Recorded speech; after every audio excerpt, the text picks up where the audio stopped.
Going. I'm Luis, and I have been dissecting Carlos Matos' Jingle for the past 3 months since that Bitconnect video was posted to YouTube. And I have to say, he's a musical genius. Okay, he's got perfect pitch. The theory behind this jingle is crazy, okay? And his range is easily 7 octaves. In the jingle, he does 3, but he's not even straining himself there, okay? I'm sure he could easily do 7 octaves. He could speak to whales and dogs in the same sentence. So we'll just leave it at that, and we'll get right into the analysis here. So pick up your instrument, get your vinyl recording of the Bitconnect jingle. If you don't have it on vinyl, then, like, do you even care about music? You know, look at those notes behind me. You know I care about music. I've got notes on my wall. There. Anyways, I'm getting distracted. So, the jingle is in the key of B flat, okay? It's a B flat major. So, we're going to start on B flat. If you've got a guitar, this is the 6th fret on the low E string.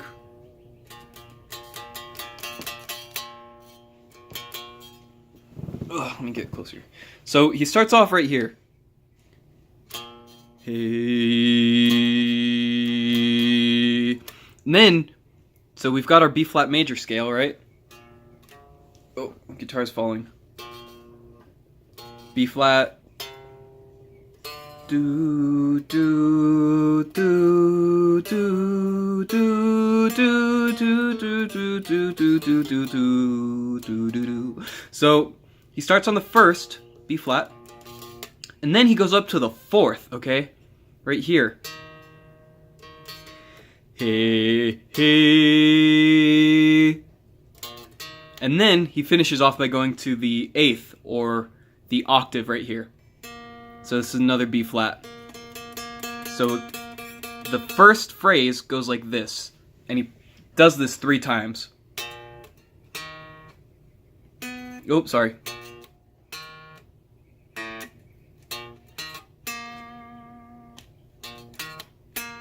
And he uses this articulation. Hey, hey, hey. Hey, hey, hey. Hey, hey, hey. And that 4th to the octave leaves you in anticipation, okay? So that anticipation, dude, you're like, okay, where is this going? What's the next chord that he's gonna play? Where's he gonna go? Then he just keeps hammering on this octave. D D D D D. Wassa wassa wassa wassa wassa wassa wassa wassa. And where does he take it? The genius, the madman Carlos Matos. Where does he take this octave? I'll show you where. Way up here.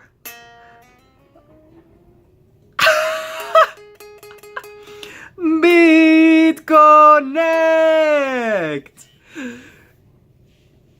Insane. Okay, that's the 3rd octave. Okay, he's nearing the 3rd octave, and he's still in chest voice. He's not straining at all.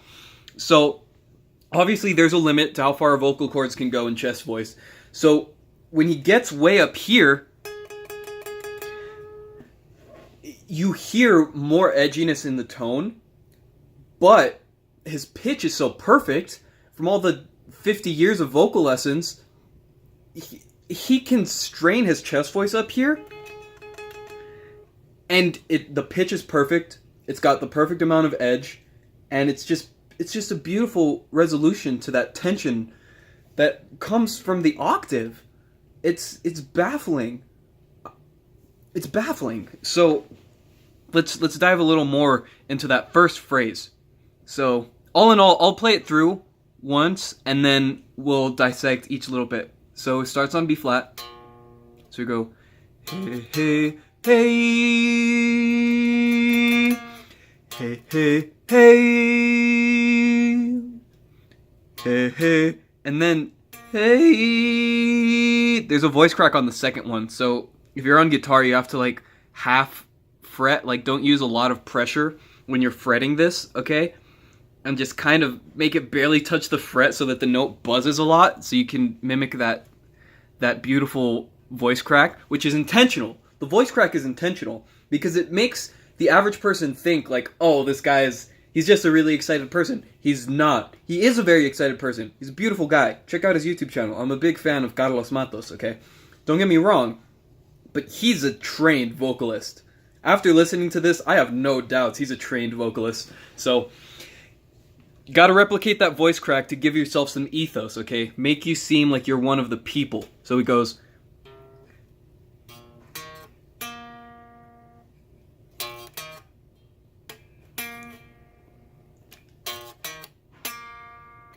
What's up, Bitconnect?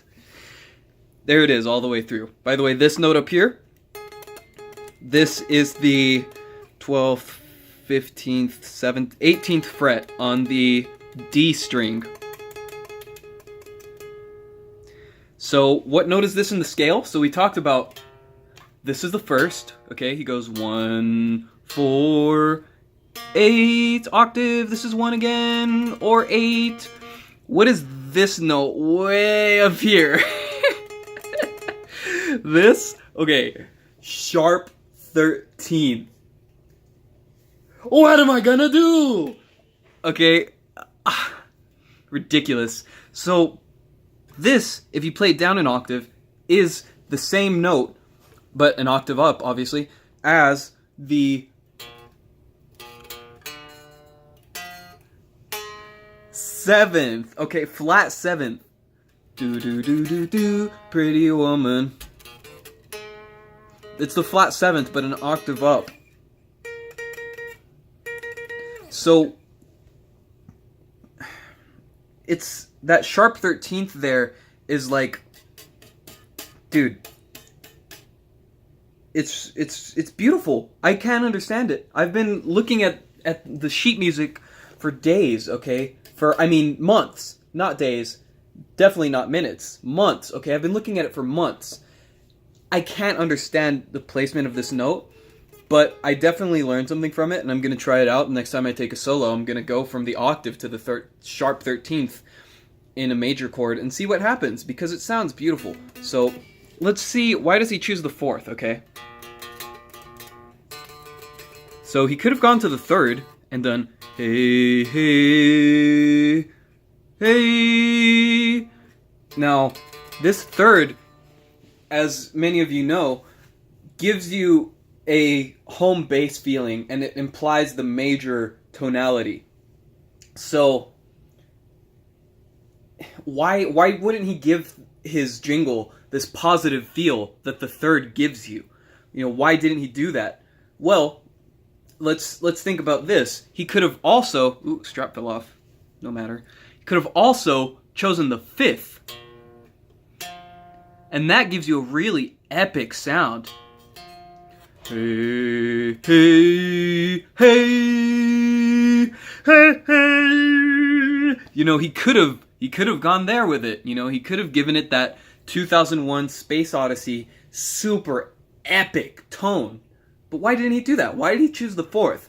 Well, let me show you another little jingle that's somewhat related to this first phrase.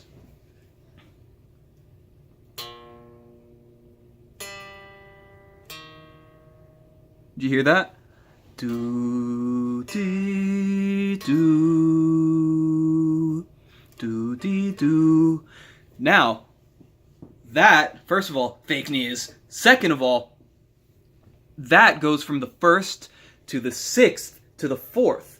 Now that, again, doesn't imply any major tonality, but it feels like home still.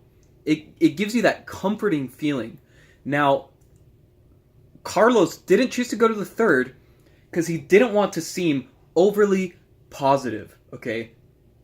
But he didn't go to the 5th, and the 3rd, you know, it's just like kind of empty, not empty positivity, but it implies the major chord right away, and it gives away his message before he's even started, right? So the 3rd would have been spoiling the meal. It's like having dessert before you eat your entree. So that's why he didn't go to the 3rd, because it sounded too sweet and too positive right off the bat. Why didn't he go to the 5th? because it sounded too epic, okay? He goes like that. Hey, hey, hey, hey, hey. People are like, dude, what are you doing? Like, you're scamming us. Like, they'll know. Okay? And let me say, Carlos did not scam anybody. Okay? He was affected by this deeply.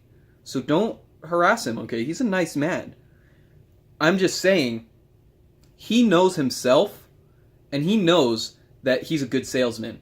And he knows that if he goes up to that fifth, if he does that perfect fifth interval, he knows people are going to think that he's a con man.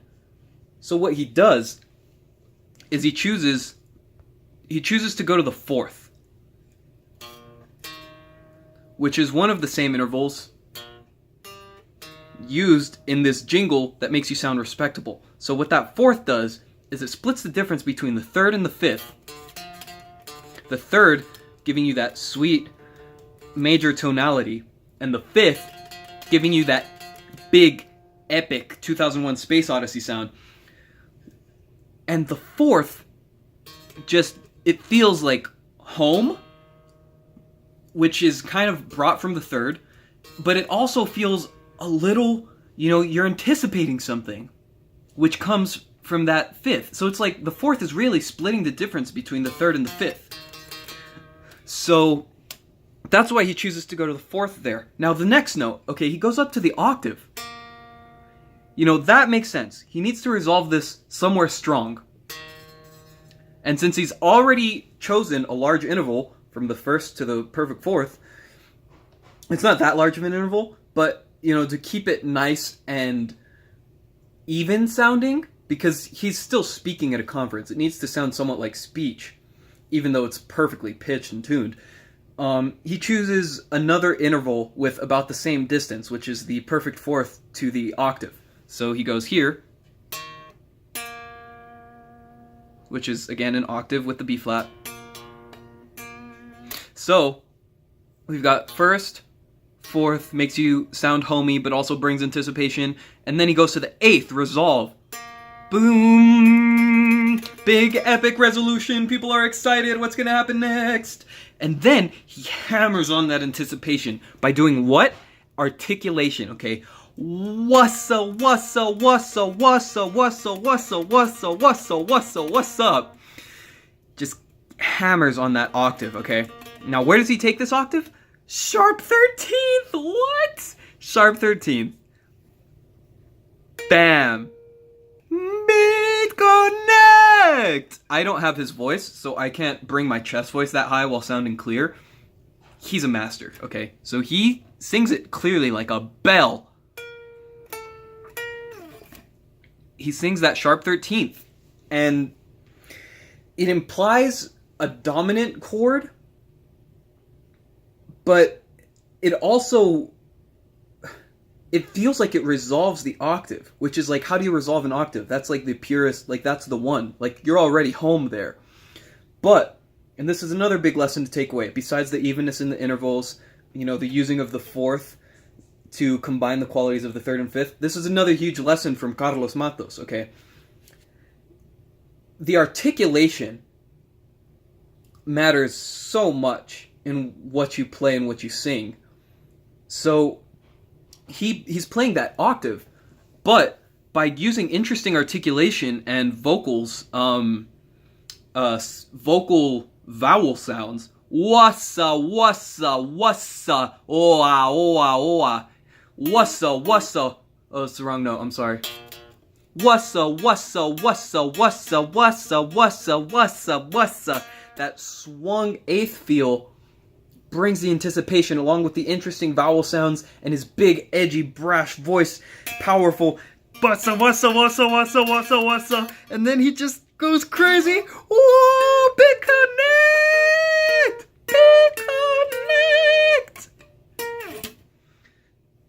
That articulation heightens the anticipation. So when you're trying to make something more seem like it needs to go somewhere, even if it's already a note that feels resolved, you can use articulation and take it somewhere else, okay? And take it somewhere big if you're going to do that, because that note already feels resolved. So you need to make something super epic. Okay, now if you want music lessons, I'm available. I take PayPal, I take Venmo. I can break down some more jingles for you if you like. Um, I I accept chicken and waffles as a form of payment. And yeah, so if you want more lessons like this, let me know. And that's it. Carlos Matos, musical genius. Don't forget it.